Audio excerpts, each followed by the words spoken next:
This week, conflict zone is in Vienna. Skopje, the capital of Macedonia. Here in the city of Banja Luka. Strasbourg, France, the German city of Leipzig. Tallinn, the capital of Estonia. This week, conflict zone is in Berlin. Conflict zone is in Budapest. Here in the German city of Potsdam. Conflict zone is in Warsaw. On June the 23rd, Britons go to the polls to vote on whether to remain in the European Union or to leave it. This week, it's the turn of those who want to remain in the EU. Britain's new Prime Minister says the decision to leave the European Union is final.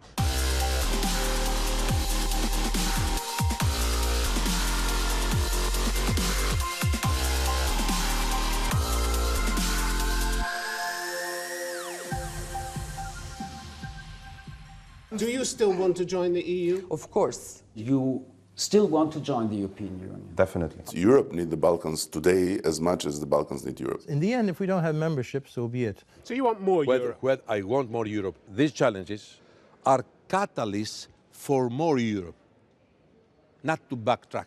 Now the decision is in the hands of British people. I think it's really important that when people go to the ballot box on the 23rd of June, they understand what leave means. I don't happen to drink, but I've got the bottle of champagne ready because I think it will be a good result. We will take back control.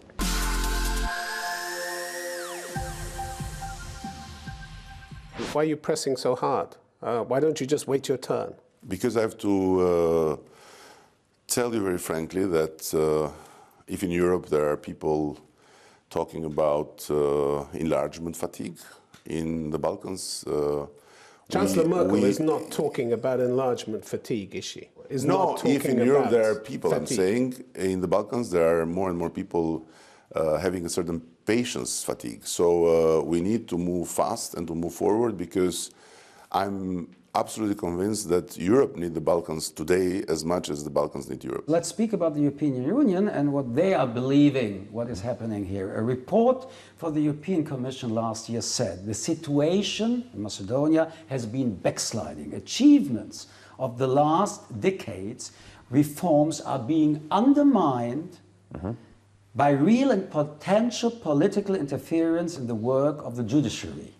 The chances of joining the EU are decreasing. It is accurate. One should look into the reasons and one should ask a legitimate question. This country has been candidate country since 2005 and has a recommendation to start accession negotiations since 2009. That means we are in the 7th year since the European Commission has recommended that we should start, and European Parliament has supported. We've been blocked in the Council because member states did not agree with this recommendation from the Commission. And now ask the question, for how long can you hold a country like Macedonia, so much dependent on the European future and its neighborhood, in a limbo where it has no predictability whatsoever on starting accession negotiations? So you accept it's a club, and you accept that there are rules you have to obey? Okay. That's quite clear. That's why so we why actually tell me then, if so that's many true, joint activities in order to fulfill these conditions. If to that's move true, why are you so out EU? of step with the EU on so many issues? Take foreign policy, for instance. You failed to align with 11 out of 29 Council resolutions relating to foreign and security policy. We are a potential candidate country. We are not even a candidate country. We are not a member of the European Union. We don't have any obligation now at this moment to fully comply with whatever. So are you going to comply in future? But we are going to do that in the future. You are. But, you know, it depends, of course, when we are going to become member state. It depends whether there will be new member states, given the state, you know, European Union is at now, given the political will. So you want more Europe? Well, I want more Europe. Because this is the only answer. You can't handle what you've got at the moment. We have to proceed in adopting a common defense, a common foreign affairs policy in order to make Europe a global stakeholder. Right now we just defend what we have achieved, but we must not stop here. But and all these states challenges are telling you Mr. they don't Sebastian, want common policies. North against south, yes, east against west. They don't want the same things. These challenges, I'm talking about refugees crisis, the economic crisis, immigration crisis, are catalysts for more Europe, not to backtrack. I understand, but do you have contingency plans for your second largest economy to leave the trading bloc? Do you have contingency plans for now that? the decision is in the hands of British people. We It's for understand them that. to take That's what I asked decision. about contingency. Do you have contingency planning?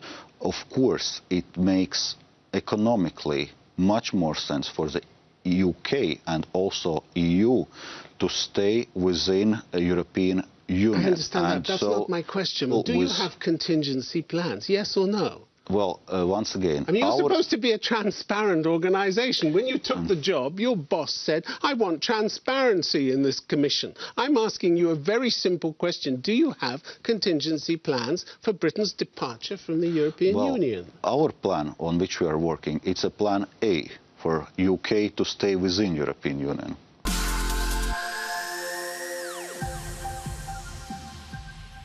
In the end, if we don't have membership, so be it. But if we can reach the same standards, have the same quality of life in every respect, that's good enough for us. The European Policy Centre pointed out last month the vast majority of EU countries are either critical or openly opposed to Turkey's EU membership. And even the current Turkish government president don't seem really convinced their country should join the Union. Are they right? Well, nobody believes it will happen. As I said before, it's all about interest. And nobody's going to ask to have Turkey because of our beaches. No, if it happens, that means the EU needs us, which is a totally different thing than what has happened to some other countries. They are being brought back into the family, the Poles, the Czechs, the Slovaks. For us, we were always seen as an outsider, because for us, we always thought that we were part of the West after the 20s, 30s, 40s, especially after the Cold War, during the Cold War. But since then, after the Cold War ended, we were said, okay, you've done your job, now you can stay out. And this is something that, of course, opened up a lot of other thoughts in Turkey that, hey, we were not actually part of the family. We were not accepted into the European idea. Turkey policy of Merkel is maybe one of the biggest defeats of her chancellery. In 2005, when she took over power from us, she stopped EU negotiations with Turkey in a time when Turkey was moving towards reform in the right direction. She rediscovered Turkey at a time when she needed Turkey because of the refugee crisis. But here's what That's a big mistake. One of the key planks of the exit campaign that Nigel Farage has spoken of, he says that Turkey is the single biggest reason for leaving the EU. Turkey and the fact that it may at some point join the EU. Although the Leave Camp's ad says in crimson danger red, Turkey, population 76 million, is joining the EU. That's a misleading ad, isn't it? They're not joining now, they're not joining next week, they're not joining next month, they're not joining next year. They may never join at all. They don't need to now. Look at what they've achieved. Okay. So the ad is even more misleading, then, isn't it? No, it's not. They were. If you, again, I may be teaching you to suck eggs, and that's just an English phrase for which I apologise. But again, if you look back over the last few years, and you look at the plenary sessions, you will see various updates on member states, countries that are seeking member state status, and they go through a series of steps towards a process and towards an end point. And Turkey is one of those. Yes, but now, there's so much opposition to it. You don't happen to point out that any of the 28 countries in the EU could veto Turkey's membership. Yeah, that's quite true. They could. They could. UK could. The UK could. Cyprus could. Germany has already said it's against EU membership for Turkey. Yes.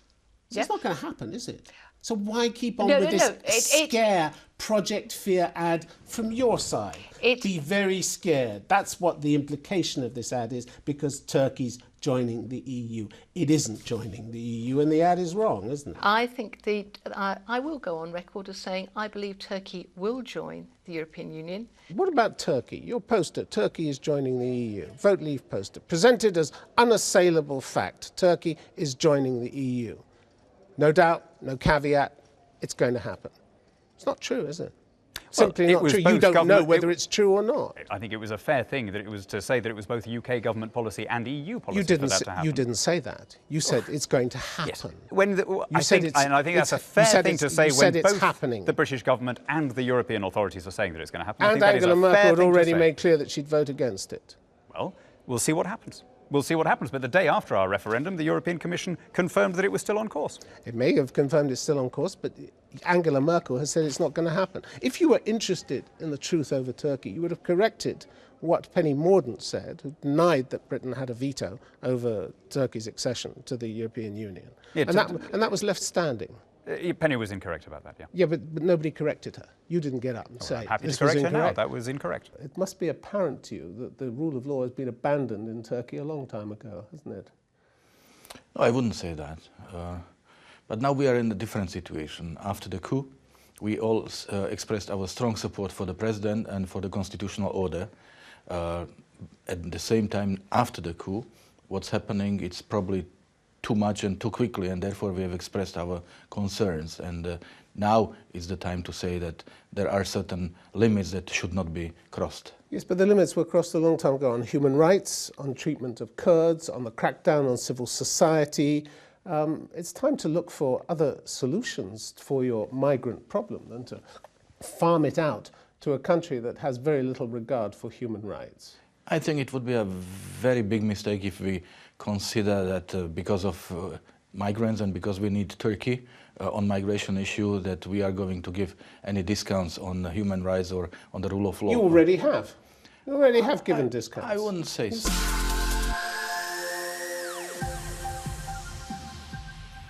Your policies towards migrants and refugees have brought about exactly the kind of Europe that you didn't want to see. It's fences, it's walls, it's freedom of movement suspended, armed guards on the borders.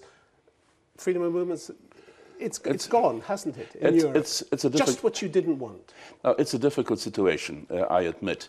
But Europe today is in a better shape than 10 years ago when Angela Merkel was elected Chancellor. Better shape in what way? In the way that Europe was able over the last 10 years to decide on concrete issues to overcome the European sovereign debt and euro crisis, to play a coherent and convincing role in the Ukrainian crisis. And as far as the refugee crisis is concerned, this is perhaps the biggest refugee movement Europe has seen over the last 60 or 70 years. But what you did say in the paper, if I can remind you, is that German border guards must prevent illegal border crossing and even use firearms if necessary. I don't want that either. Armed force is the last resort. Right. That's exactly what you did say. Yeah, so you did raise the prospect of shooting refugees as a last resort. Yes, I basically quoted a German law that still exists. And as a last resort, the use of weapons is possible. But we all agree on that we never want the ultimate ratio to happen. But why in a highly charged atmosphere do you raise the spectre of actually shooting them on the borders?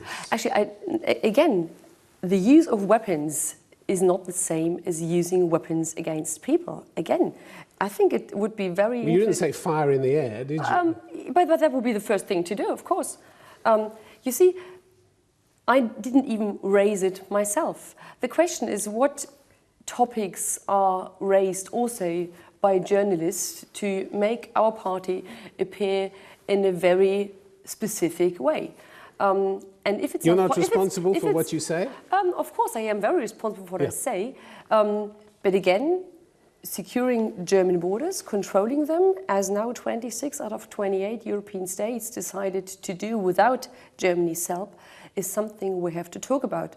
And if it's a democratic party raising the problem that our border guards, our policemen are not allowed to do their job because the government basically refuses to take responsibility for our national borders, then it's not a party like the AfD posing the problem, but our government. What your Prime Minister Orban said, he said, they're overrunning us, talking about the migrants. They're not just banging on the door, they're breaking the door down on top of us. Hungary is under threat, so is the whole of Europe.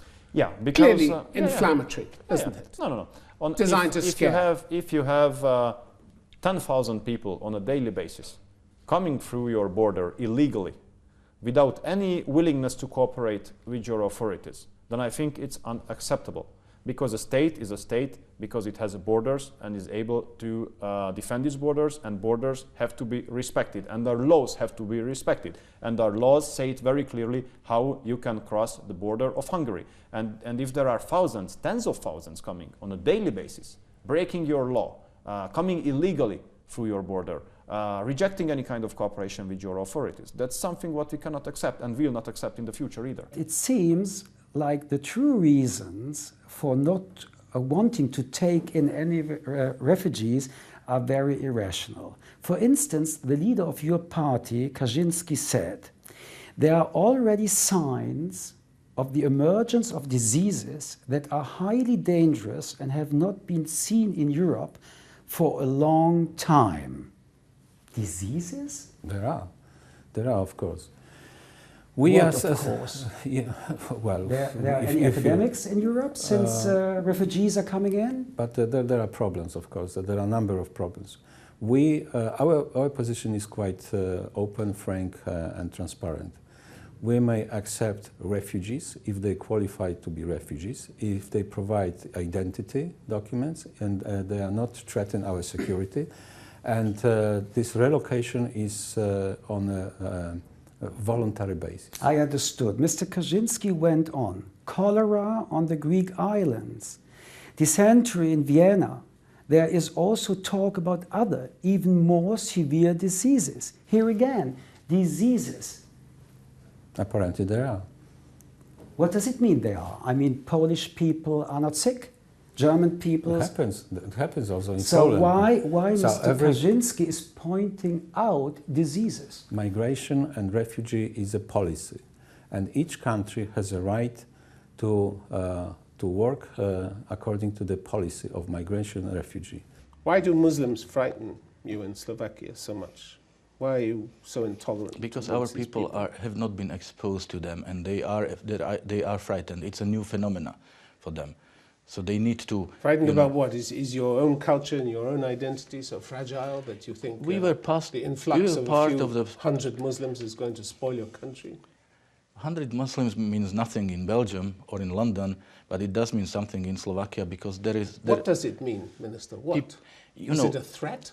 No, if you don't know something, then you can be threatened because you don't know. People are afraid of what they don't know. Your party has consistently tried to escape the label of being a racist party, hasn't it? We are not, and we never will be. That's what your leader says. Yes. But some of the polls tell a very different story, don't they? A YouGov survey in February last year reported that around half of UKIP voters say they are prejudiced against people of other races. Only 49% said they were not prejudiced. 42% of your party's supporters admitted to being a little prejudiced, while 6% said they were very prejudiced. You're happy to provide a political home for people with those views? Just look at the advert that the Remain campaign, which has been reported to the Electoral Commission. Can we just deal with this? Can we just deal with this poll? Well, the issue that you're raising, I don't know where you got your data from. From YouGov. Okay, I've got no faith in YouGov. It's a polling organisation. Let's accept then you have no faith in anybody who has a contrary opinion to yours. If you were giving me, for instance, TNS data, a respected market research company, a company that doesn't have a political affiliation, that is not linked in terms of their interests and their support for a particular political party. So you're saying they made this up?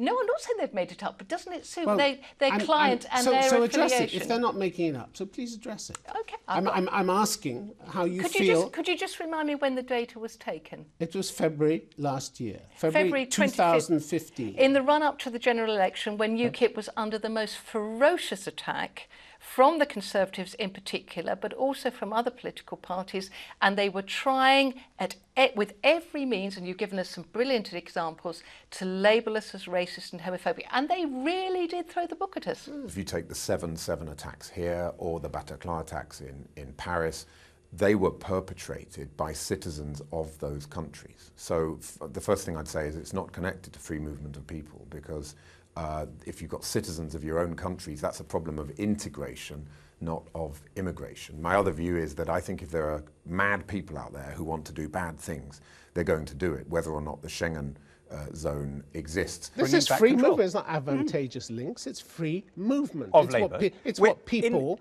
were voting to get rid of when they voted on your side. You know that. In 1973, we joined the EEC and we accepted the rule that if you have a firm job offer in another country, you may take it up, and that's reciprocal, right?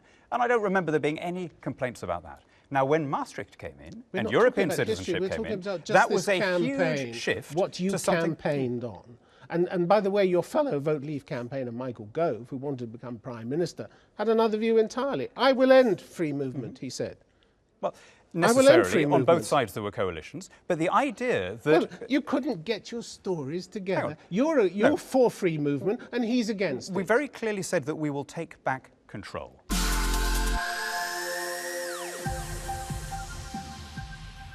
Like the pledge to divert the £350 million a week you claim Britain sends to the EU, divert it to the National Health Service.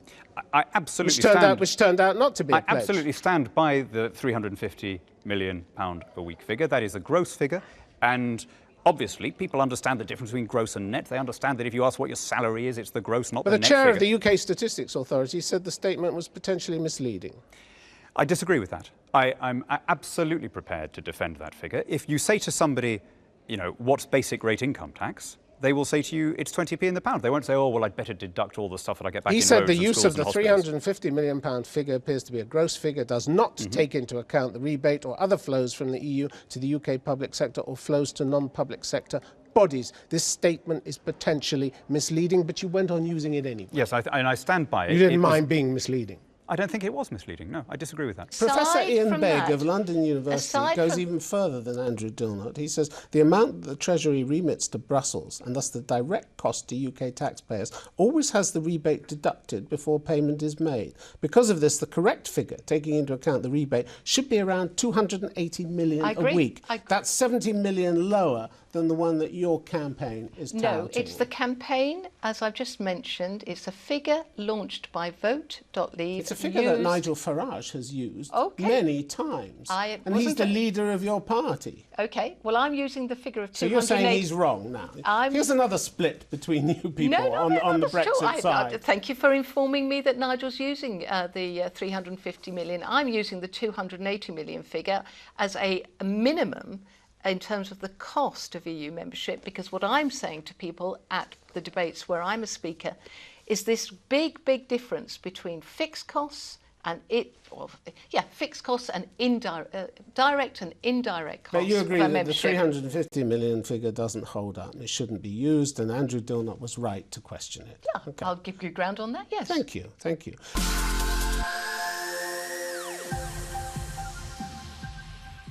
A lot of apocalyptic warnings in the last few days about what Brexit will mean. Even you said before the referendum, we're looking into the precipice.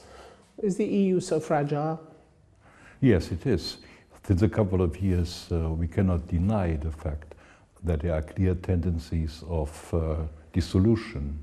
We have tendencies of renationalization in many countries. But some of the statements made are clearly over the top. I mean, we had Donald Tusk, President of the European Council, saying, as a historian, I fear Brexit could be the beginning of the destruction not only of the EU, but of Western civilization. This is hysterical, isn't it? This is nonsense, isn't it?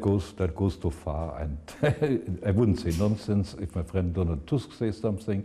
But you talked about the precipice as well, didn't you? It is. Why is it a precipice? It is beyond me. Because it means that for the first time in the history of the European integration project, there is a country that will leave instead of join. What we have experienced over many cases. This is the thing with clubs. You either stay in the club or you leave, don't you? I'm very sorry, but the European Union is not a club. That is a big misunderstanding. Obviously, a very common British misunderstanding. It's not a club. The European Union is a family of nations that wish to decide their future and the destiny together because they know. But clearly here's one that doesn't. Because they know that we can survive in the world of tomorrow only if we stand together. And I'm very sure the British people will feel that very soon. So if this is as important, what is the threat for the future of Europe. You are a member of the European Union. About what are you thinking when you are thinking about the Brexit and the consequences of the invention of the European Union, the reality? Well, I don't expect the European Union to be destroyed by these developments, I don't see those kind of apocalyptic scenarios as some think should be now following. I think simply that EU will be, well, somewhat smaller because an essential part of Europe has said that they no longer want to be part of it. Of course, there is huge difference whether UK will remain as a close friend, as a close partner, as a close ally, or will there be ideas that the UK should be taken further away? You can refight the campaign as many ways as you like. It's still going to have the same outcome. People understood the issue and they voted to take back control.